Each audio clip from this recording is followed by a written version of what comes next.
Olá, sejam todos muito bem-vindos a mais um programa Palavras de Luz, que é uma promoção do SEBEM, Centro Espírita Bezerra de Menezes de Caratinga. Para iniciar, elevemos os nossos pensamentos ao alto, rogando a Deus, a Jesus, a nossa querida Mãe Maria, a Doutor Bezerra e toda a sua equipe de trabalhadores incansáveis, que estejam juntos de cada um de nós, em nossos lares, onde quer que nos encontremos, enchendo os nossos corações da força, do ânimo que tanto necessitamos para prosseguir com os nossos compromissos aqui neste plano. Que busquemos sempre essa conexão com o alto, para que assim, mantendo os nossos pensamentos no patamar mais elevado, consigamos, diariamente, superar as dificuldades que residem em nós mesmos e nos tornando cada dia pessoas um pouco melhores. Que Jesus nos guarde e nos abençoe sempre. Que assim seja. Então, a reflexão para hoje, mais uma vez do livro Roteiro, Emmanuel, pela psicografia de Chico Xavier, a lição de número 19, intitulada Evangelho e Simpatia. Emmanuel nos diz assim: do apostolado de Jesus destaca-se a simpatia por alicerce da felicidade humana. A violência não consta da sua técnica de conquistar. Ainda hoje, vemos vasta fileira de lidadores do sacerdócio usando em nome dele a imposição e a crueldade. Todavia, o Mestre, invariavelmente, pautou os seus ensinamentos nas mais amplas normas de respeito aos seus contemporâneos. Isso, pela trajetória que os evangelistas nos deixaram, nós temos esse exemplo claro de com todos com quem Jesus esteve, todas aquelas lições que ele nos trouxe, nos legou, é sempre demonstrando a paciência, a mansuetude, o amor, a simplicidade em todas as suas ações. Jamais faltou com entendimento justo para com as pessoas e situações. Divino semeador, sabia que não basta plantar os bons princípios, e sim oferecer, antes de tudo, à semente favoráveis condições necessárias à germinação e ao crescimento. Então, ele sabia que não bastava oferecer esses princípios, oferecer os ensinamentos, mas também regar, adubar aquela terra para que a semente pudesse germinar. Certo, em se tratando do interesse coletivo, Jesus não menoscaba a energia benéfica. Exproba o comercialismo desenfreado que humilha o templo quando ataca os erros da sua época. Entretanto, diante das criaturas dominadas pelo mal, enche-se de profunda compaixão e tolerância construtiva, porque em nenhum momento nós observamos Jesus condenando, apontando o dedo, discriminando ou recriminando quem quer que fosse. Em todas as situações, ele se enchia de compaixão, de tolerância para com os efeitos, as dificuldades de cada um. Aos enfermos não indaga quanto à causa das aflições que os vergastam, para irritá-los com reclamações. Auxilia-os e cura-os. Os apontamentos que dirige aos pecadores e transviados são recomendações doces e sutis.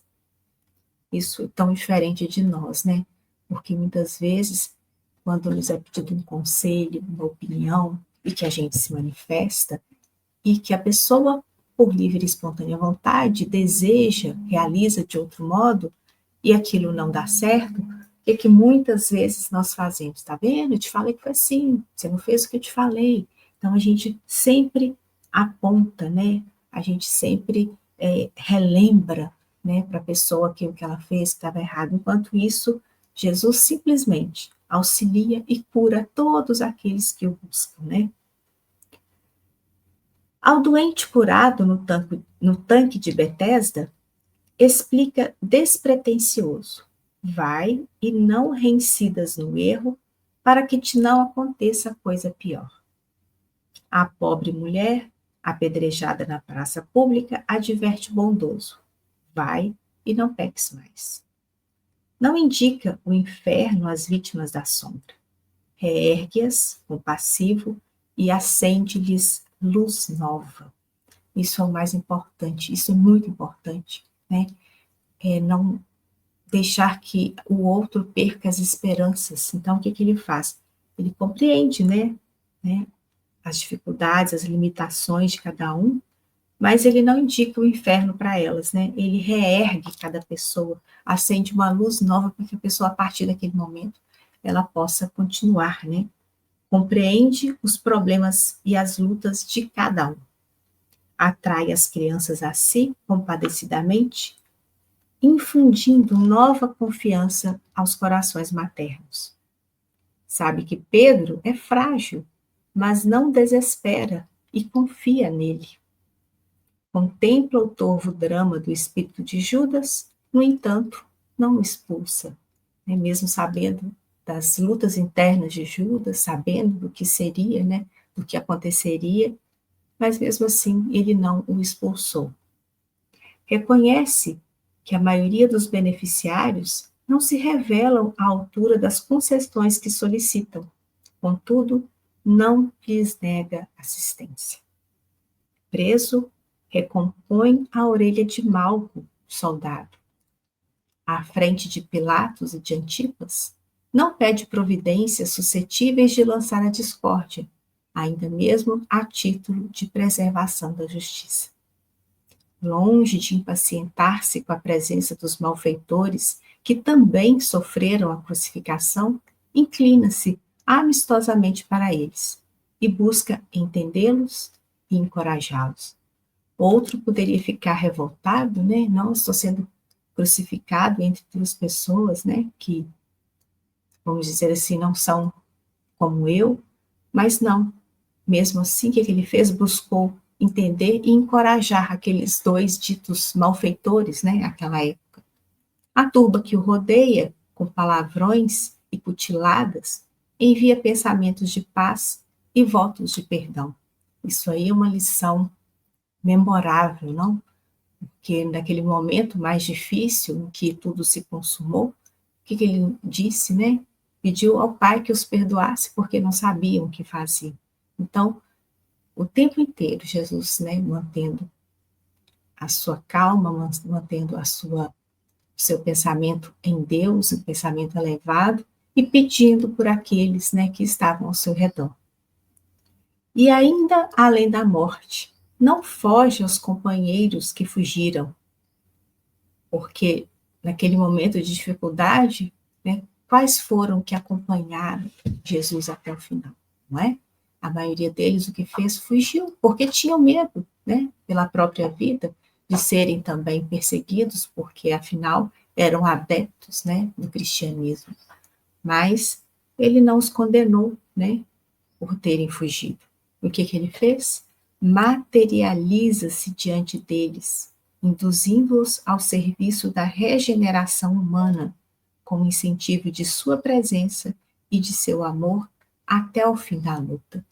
Então, depois daqueles momentos tão difíceis e aquele temor, né, tomava conta do coração daqueles homens simples, o que Jesus fez? Né? Veio estar com eles, encorajando-os, né, incentivando-os com seu amor, porque ele sabia que a luta daí para frente também continuaria e não seria fácil. Então, mesmo que aqueles homens fugiram, negaram, ele voltou, né, para estar junto deles, incentivando-os, fortalecendo-os. Em todas as passagens do Evangelho, perante o coração humano, sentimos no Senhor o campeão da simpatia, ensinando como sanar o mal e construir o bem. Porque o que Jesus nos ensinou no seu exemplo? Que a gente não resolve o problema do mal com mal. A gente resolve o problema do mal com o amor, né? Com a simpatia, com o perdão, com as boas ações e os bons sentimentos. Então, essa lição, além de nos ensinar, Jesus as vivenciou em todas as situações. E desde a manjedoura, sob a sua divina inspiração, um novo caminho redentor se abre aos homens, no rumo da paz e da felicidade, com bases no auxílio mútuo e no espírito de serviço, na bondade e na confraternização. Então, essas foram lições importantíssimas que o Cristo nos levou naquele colégio, né, apostólico, junto daqueles homens simples, frequentando aquelas casas de pessoas também muito simples, né, raríssimas exceções. Ele veio nos trazer essas lições de bondade, de confraternização, de simpatia, né, no trato com as pessoas, independente da posição, independente dos erros que elas possam ter cometido. Então, que nos inspiremos sempre no exemplo do Cristo, para aprendermos a viver também nessa mesma atmosfera de fraternidade real, porque todos nós que aqui habitamos, né, esse planeta, de provas e expiações em caminho para um mundo um pouco melhor, para um planeta de regeneração, nós ainda não somos santos, ainda estamos um pouco distantes, né, desse patamar. Mas também já temos qualidades, já sabemos o que é bom, e com o exemplo de Cristo, nós podemos definir o que é bom para nós, porque o seu exemplo, ele não deixa margem de dúvidas, porque toda a sua ação foi sempre pautada no amor. E que possamos, nós também, buscar nos inspirar nos seus exemplos, nos pautar neste amor, né, esse amor fraternal que deve alimentar sempre as nossas relações. Que Jesus nos abençoe, nos ilumine, nos fortaleça, não só hoje, mas cada dia das nossas vidas. E vou deixar um convite para você que gosta, né, da doutrina espírita, dos ensinamentos, do reconforto, dos esclarecimentos que ele pode trazer. Visite a nossa casa.